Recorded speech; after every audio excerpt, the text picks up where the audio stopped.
Audio book by বাণী ধৃতি চ্যানেলে আপনাকে জানাই স্বাগত। আজ পড়ে শোনাব মানিক বন্দ্যোপাধ্যায়ের লেখা ছোট গল্প হাত। আমাদের চ্যানেলটিকে যদি এখনও সাবস্ক্রাইব না করে থাকেন, দয়া করে চ্যানেলটিকে সাবস্ক্রাইব করে আমাদের সমৃদ্ধ করবেন। শুরু করছি আজকের ছোট গল্প হাত।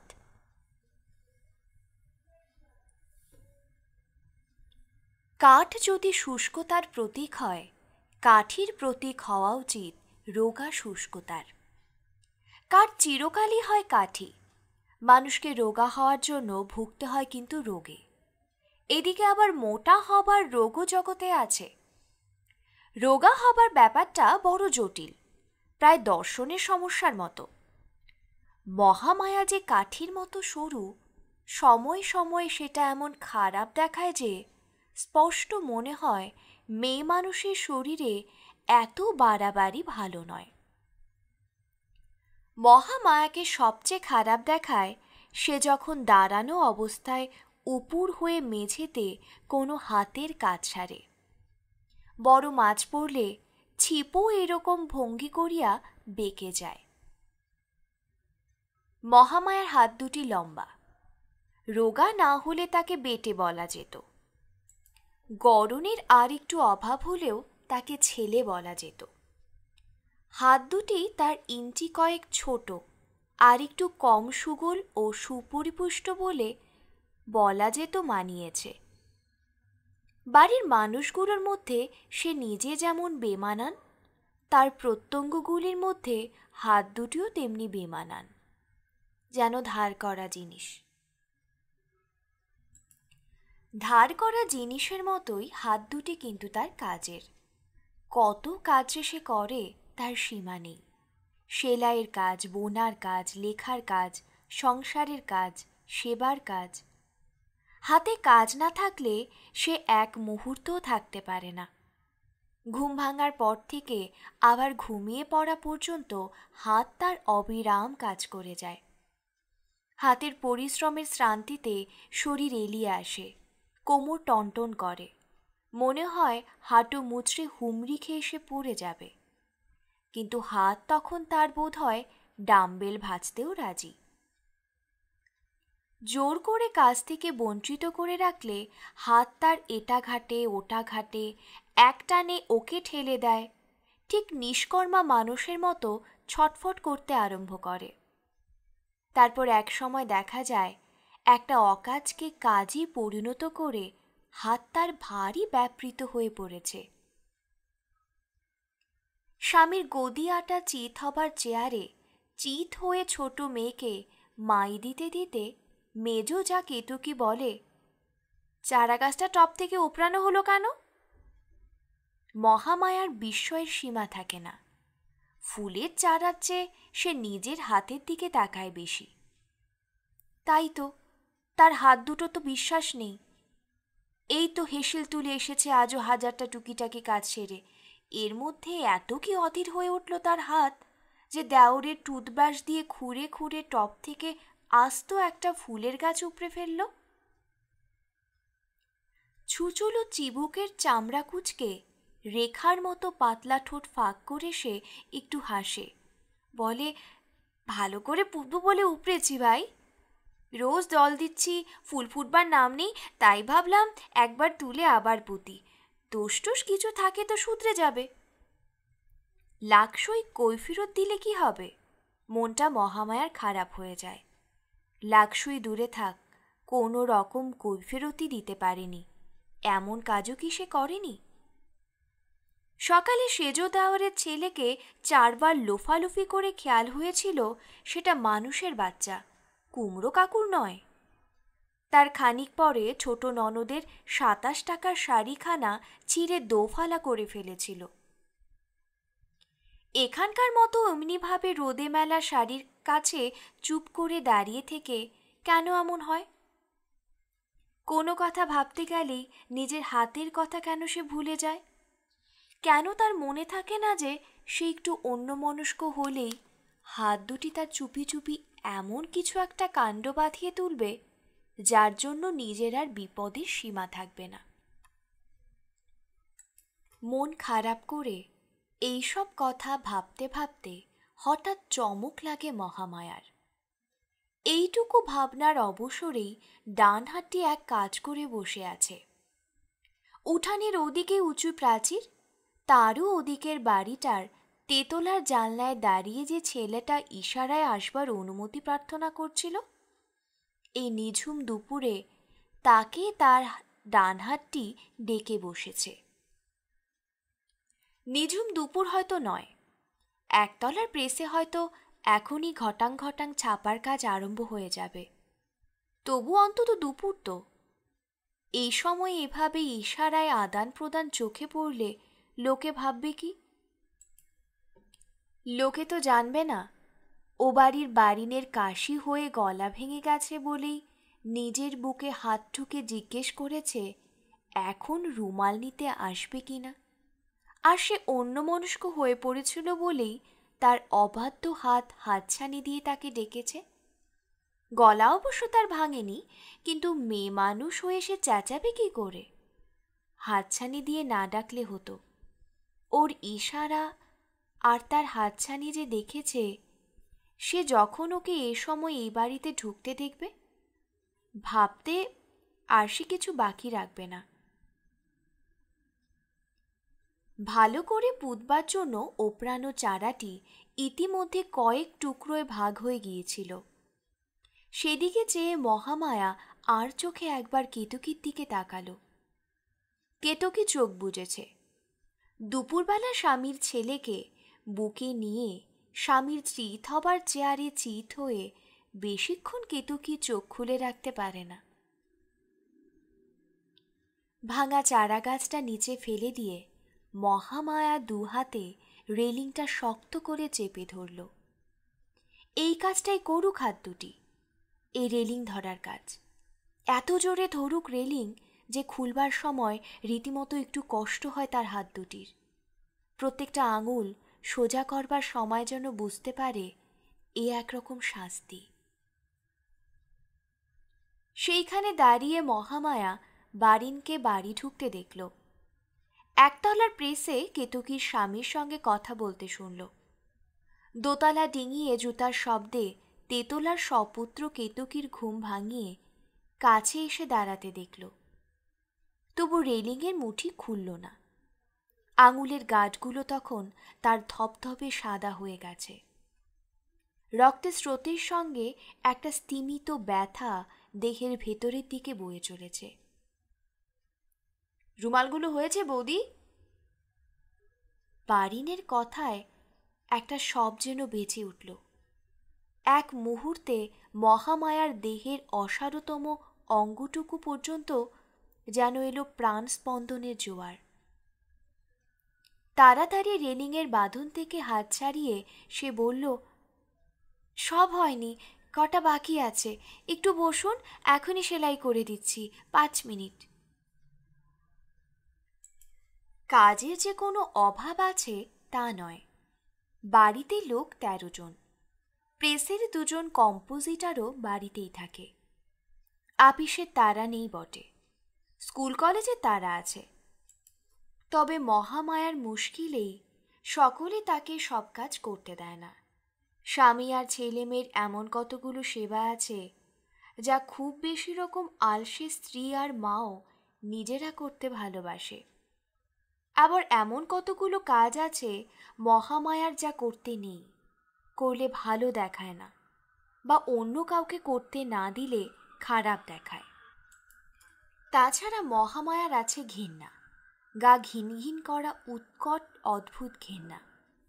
মনের জোরে দরকারের সময় কখনো যদি বা ঘেন্না সে দমন করতে পারে, পেটের যা কিছু হঠাৎ গলা দিয়ে বার হয়ে আসতে চাইলে কোনো মতেই চেপে রাখতে পারে না। নিজের বমি দেখে নিজেরই ঘেন্না হয়। ছোট ছেলেমেয়ের কতগুলো কাজ তাই সে করে না। তবু যা করে তার জন্যই বাড়ির লোক উঠতে বসতে তাকে অনুযোগ দেয়। এই শরীরে এত কাজ করা কেন? বাড়ির ঝি চাকর নেই, কাজ করার আর মানুষ নেই। একজন যখন একজনের কাছে জল চাইল, একজনকে 1 গ্লাস জল দেবার সুখ থেকে বঞ্চিত করতে ওরকম ওত পেতে না থাকলেই কি তার চলে না? ভারী ভারী কাজও করবে, টুকিটাকি কাজও করবে। কি এমন মধু আছে রে বাবা কাজে? আর শুধু কি কাজ করে, থেকে থেকে এমন একটা কাণ্ড করে বসবে। অনুযোগ শুনতে শুনতে অবসন্ন শরীর এক এক সময় ভেঙে পড়তে চায় মহামায়ার। মনে হয় কেউ যদি চোখের পলকে তাকে ঘুম পাড়িয়ে দিত, স্বপ্নহীন গাঢ় ঘুম। হাত দুটিকে যখন সে যে কোনো একটা কাজে আটকে রাখবার ভাবনা তাকে ভাবতে হয় না। ঘুম গাঢ় না হলেও মহামায়ার হাত নিয়ে স্বস্তি নেই। ঘুমের মধ্যেও হাত দুটি তার বিছানা হাতড়ায়, চাদর গুটিয়ে তোলে। ছেঁড়া থাকলে সেই ফাঁকে আঙুল ঢুকিয়ে চাদর বা বালিশের ওয়ার ফালা ফালা করে দেয়। তোষক বালিশ খুঁটে খুঁটে তুলো বের করে ফেলে। মুঠোর মধ্যে যা কিছু পায় দূরে ছুঁড়ে মারে। তার বিছানার ধারে কাছে আর কারো শোবার উপায় নেই। স্বামী যদি তার বেঁচে থাকতো, কে জানে একদিন সকালে উঠে দেখা যেত কিনা তার হাত দুটি গলা টিপে স্বামী বেচারিকে মেরে রেখেছে। সুখের বিষয়, শরীরটা তার কাঠির মতো সরু, হাতের মতো সবলও নয়, পাগলও নয়। দেহ যদি তার ঘুমের মধ্যে অবাধ্য হতে আরম্ভ করত, আর ঘুমের মধ্যে বিছানা থেকে তাকে তুলে তার হাত দুটিকে যেমন খুশি পৌঁছে দিত, কি যে তাহলে হতো ভাবলেও মহামায়ার সর্বাঙ্গ শিউরে ওঠে। এমনই হাতের জ্বালায় জীবন তার অতিষ্ঠ হয়ে উঠেছে। ডান হাতের কলের হাতল ঘোরায়, বাঁ হাতে রুমালের কাপড় সূচের নিচে এগিয়ে দেয়, আর মনে মনে নিজের বিস্মৃত ও স্বর্গীয় এক পিতৃব্যের মুণ্ডপাত করে। ছেলেবেলা তাকে নিয়ে মোটরে চেপে যাবার সময় তিনি নাকি একটি অ্যাক্সিডেন্ট ঘটিয়েছিলেন। পিঠে আর হাঁটুতে চিহ্ন আছে। তারপর থেকে নাকি সে রোগা হয়ে গেছে, পাশে বাড়েনি, লম্বায় বাড়েনি, কেবল তার হাত দুটো বেড়েছে স্বাভাবিকবার। নির্জন দুপুর, কলের মৃদু একটানা আওয়াজ। চেয়ারে বসে বসেই বারিনের ঢুল আসছিল। মহামায়া হঠাৎ জিজ্ঞাসা করল, আচ্ছা ঠাকুরপো, আমাকে খুব বিচ্ছিরি দেখায় না? বারান্দায় মাদুরে পাটিতে মেয়েরা শুয়েছে। স্বামীর চিত হবার চেয়ারে বারিনের জুতোর আওয়াজে ভাঙা কেতকীর ঘুম হয়তো এতক্ষণে আবার ফিরে এসেছে। ঘরটা তাই জিনিসে ভরা হলেও কেবল একজন পুরুষ আর একজন নারী থাকায় মনে হচ্ছিল নির্জন। প্রশ্ন শুনে বারিন চেয়ারেই জড়সড় হয়ে বলল, না, বয়সের তুলনায় আপনাকে বরং ঢের বেশি কচি দেখায়। তা বলছি না, বলছি হাত দুটোর জন্য আমায় খারাপ দেখায় তো? আচ্ছা, তা দেখাক। আপনি তো আজ বাদে কাল ডাক্তার হবেন, বলুন তো, ছোটবেলা মোটর অ্যাক্সিডেন্ট হলে আমার মতো হয় কি না? আপনার মতো কি হয়? বেখাপ্পা দেখতে হয়, শরীরটা এমনি শুকিয়ে যায়, কিন্তু হাত দুটো ঠিক মতো বড় হয়। ছেলেবেলা আমার এক কাকার সঙ্গে মোটরে বেড়াতে গিয়ে আমার এই দশা হয়েছে, তা বুঝি জানেন না? বারিনের হাসি দেখে মহামায়া মাথা হেলিয়ে জোর দিয়ে বলে, সত্যি, সবাই জানে, নইলে আমি বুঝি আপনা থেকে এমন হয়েছি? বারিন হাই তুলে বলল, আপনা থেকে হয়েছি মানে? আপনি তো এমনই, এমনই গড়ন আপনার। আপনার বাবার কি মার নিশ্চয়ই এরকম গড়ন ছিল, নয়তো কোনো এক পূর্বপুরুষের ছিল। সেলের মধ্যে যে জিন থাকে। প্রেসে বড় একটা মেশিন চলতে আরম্ভ করেছে, তবু সেলাইয়ের হাতকলটা মৃদু একটানা শব্দ সুরের মতো স্পষ্ট। এবার আরও তাড়াতাড়ি বাকি রুমালগুলো সেলাই হয়ে গেল। হাতের কাজও যেন ফুরিয়ে গেলে বাঁচে। বারিনকে রুমাল দিয়ে মহামায়া বলল, কই, পাঞ্জাবির কাপড় তো এনে দিলেন না? না না, আপনার ঘাড়ে এত চাপানো উচিত হবে না। ঘাড়ে চাপানো? মহামায়া মৃদু হাসল। বাড়ির কেউ জামা চায় না, কিছু চায় না, বলে আমার ছাটকাট সেলাই ভালো নয়। সে কথা না বলে ঘাড়ে চাপানোর কথা কেন? বারিন বলল, তা কেন, আপনি চমৎকার ছাটেন, চমৎকার সেলাই করেন। আজকে সন্ধ্যের মধ্যে কাপড় এনে দেব। কেতকী জেগেই ছিল। বারিনকে চলে যেতে দেখেও কিছু বলল না, কেবল তাকানোতে একটু নতুনত্ব এনে মহামায়ার দিকে তাকালো। মহামায়ার একবার মনে হলো বুকে একটা ছেলে না ঘুমিয়ে থাকলে এভাবে কেতকী তাকাতে পারত না। তারপর আবার নিজের মহামায়ার অবসন্ন মনে হতে লাগল। হাতের ভার বহন করে দাঁড়িয়ে থাকতেও যেন কষ্ট হয়। কি নির্ভয় নিশ্চিন্তভাবে সকলে নিশ্চল হয়ে ঘুমিয়ে আছে, কারো হাতের আঙুলটি পর্যন্ত নড়ে না। মিনা পাশ ফিরে শুল। হাত দুটি তাকে পাশ ফিরতে সাহায্য করল, তারপর আবার নিশ্চল হয়ে এলিয়ে পড়ল। আর তার হাত হলে এমন কিছু হয়তো একটা করে বসত, সকলে জেগে উঠে জানিয়ে হইচই করে তারও ঘুম ভাঙিয়ে দিত। বলতো, দেখো তোমার কীর্তি। ভুলেও কখনো বলতো না, দেখো তোমার হাতের কীর্তি। সন্তর্পণে মিনার পাশে বসে মহামায়া তার ডান হাতের কাছ থেকে নিজের ডান হাতটি রাখল। মিনার চেয়েও তার হাত সবল আর সুডোল। শুধু হাত দিয়ে বিচার করলে তার মতো রূপসী মিলবে না। তবু এই হাতের জন্য মানুষটা সে বেঢপ, বেখাপ্পা। এই হাতের জন্য পদে পদে তার অশান্তি, উদ্বেগ। একরকম চ্যাপ্টা বেমানান একটা বাঁকা হাত দিয়ে মিনার জীবনে সুখের বন্যা। উহ উহ শব্দ করে মিনা ধর্মড়িয়ে উঠে বসতেই মহামায়া মিনার হাত ছেড়ে দিল।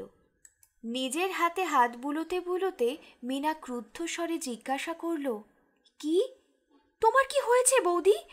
হাতে একটু জোর আছে বলে আমার হাতটা গুঁড়ো করে দিতে আছে নাকি? পালোয়ানের কাছে যাও না, গুন্ডার কাছে যাও না, বারিন্দার সঙ্গে লাগো না গিয়ে। মহামায়ার কান্না আসবার উপক্রম হয়ে এসেছিল। সজল মৃদু সুরে সে বলল, হঠাৎ মনের ভুলে তোর হাত চেপে ধরেছি মিনা। একটা কথা ভাবতে ভাবতে। মিনা ঝেঁজে উঠে বলল, মনের ভুলে তো তুমি সবই করো। চুল ধরে টান মারো মনের ভুলে, দামি শাড়ি ছিঁড়ে ফেলা ফেলা করে ফেলো মনের ভুলে, হাত চেপে ধরো মনের ভুলে, হাত দুটো কেটে ফেলতে তো পারো না মনের ভুলে। এ ভৎসনায় ঘুমিয়ে থাকা মেয়েদের পক্ষে অসম্ভব। তারা জাগল, জেগে উঠে জানবার জন্য ব্যাকুল হয়ে উঠল, কি হয়েছে কি হয়েছে। ঘুমোচ্ছিলাম, আমার হাত মুচড়ে ভেঙে দিয়েছে। মহামায়ার প্রতিবাদের জন্য এক মুহূর্ত অপেক্ষা করে সকলে আবার কলরব করে উঠল। একজন মহামায়ার একটি হাত উঁচু করে নেড়ে চেড়ে দেখে ঝটকা মেরে ফেলে দিয়ে বলল, হাত তো নয়, গদা যেন। মহামায়া নীরবে উঠে গিয়ে রেলিংয়ের সেইখানে দাঁড়ালো। মিনার হাত সে মুচড়ে ভাঙেনি, মুচড়ে ভেঙে দিয়েছে একটি ফুলের চারা। এখনো সেটি নিচে কলঘরের ছাদে পড়ে আছে। 7টার সময় বাড়ির 7 গজ পাঞ্জাবির কাপড় নিয়ে এলো। নিচে প্রেস তখন বন্ধ হয়ে গেছে, কাজ হচ্ছে কেবল দপ্তরির ঘরে। এ সময় মুহূর্তের জন্য মহামায়ার হাত স্থির হবার অবকাশ থাকে না। কিন্তু আজ মহামায়া চুপচাপ বারান্দায় বসেছিল, দুহাতে ধরেছিল রেলিংয়ের শিক। এ সময় এ অবস্থায় তাকে কেউ কোনোদিন দেখেছে বলে মনে করতে পারে না। এ বাড়ির লোকেদের তুলনায় সে যেমন বেমানান, তার দেহের তুলনায় তার হাত দুটি সেমন বেমানান।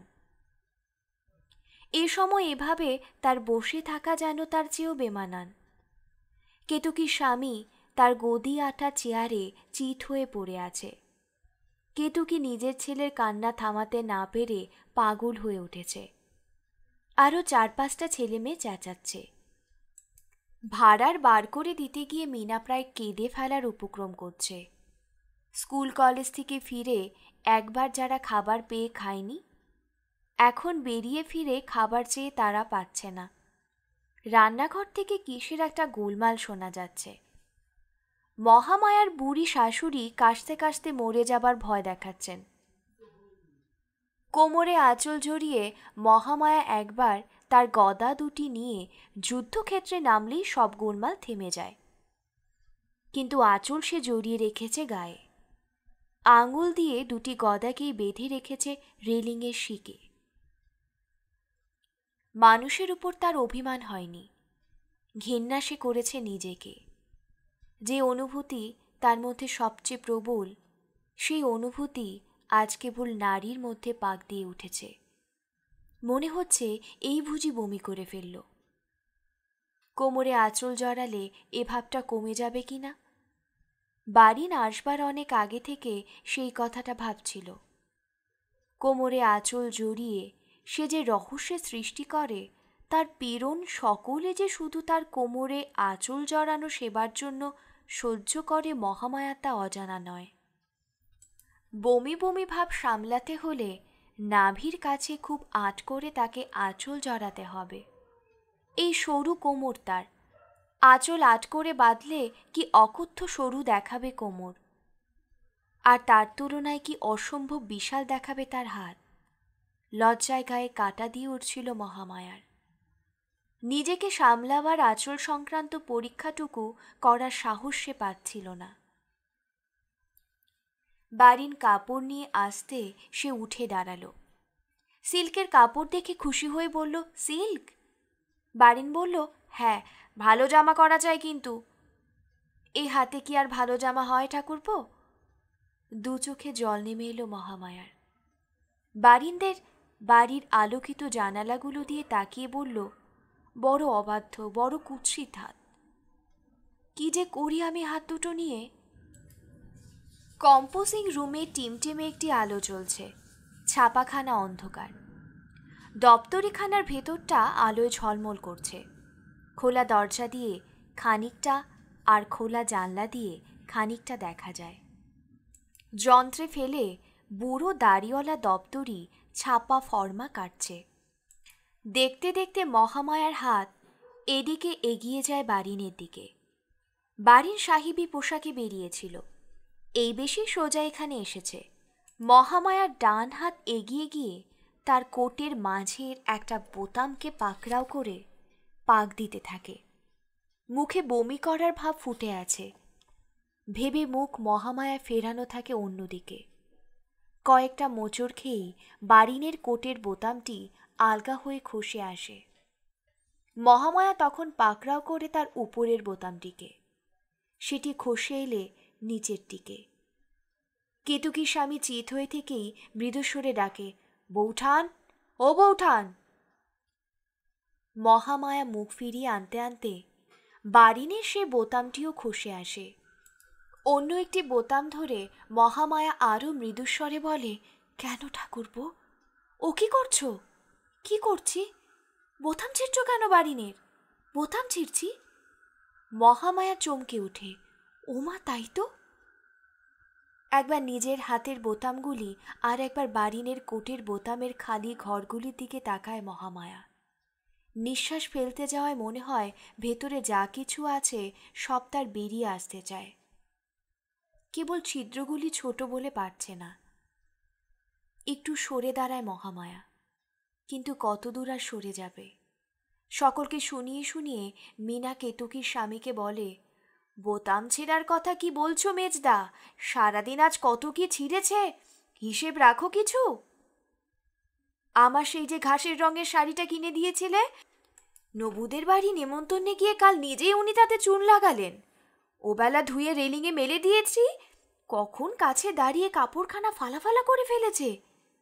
তারপর খোকাকে দুধ খাওয়াতে গিয়ে দিলেন ওর মুখে আস্ত চামচটা সে দিয়ে। দুপুরে তোমার টুথব্রাশ দিয়ে খুঁড়ে খুঁড়ে তোমার অত স্বাদের চারাটি টপ থেকে তুললেন, তুলে মুচড়ে ফেলে দিলেন। আমি এই বারান্দায় ঘুমোচ্ছি পাটি পেতে, বলা নেই কওয়া নেই, পাশে বসে এমন মুচড়ে দিলে আমার হাতটা এখনো কনকন করছে।